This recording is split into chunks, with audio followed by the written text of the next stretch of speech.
অনন্য কৌশল আর স্টান্ট দিয়ে জ্যাকি চ্যান জয় করেছেন বিশ্বজোড়া ভক্তের হৃদয়। পুলিশ স্টোরি, ড্রাগন ব্লাডের মতো অসংখ্য ছবিতে অভিনয় করে একদিকে যেমন পেয়েছেন তারকা খ্যাতি, অন্যদিকে অনেক সম্পদের মালিকও তিনি।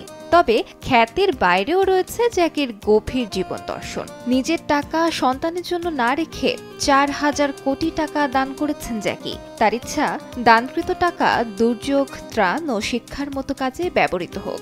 সুবিধাবঞ্চিত শিশুদের শিক্ষার জন্য আরও টাকা দানের পরিকল্পনা করেছেন তিনি।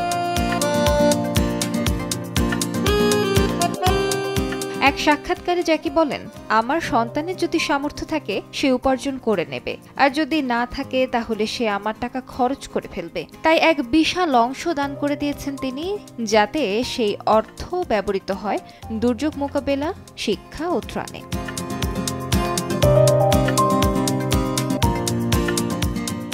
জ্যাকি চ্যানের একমাত্র ছেলের নাম জেসি চ্যান। এই মুহূর্তে 43 বছর বয়স তার।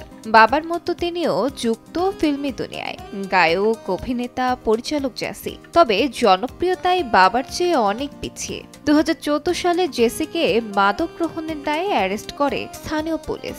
জ্যাকি চ্যান এই ঘটনার পরে মুষড়ে পড়েন। তিনি মনে করেন সন্তানকে ভালোভাবে বড় করতে পারেননি তিনি। আলিশা ইসলাম, সময় সংবাদ।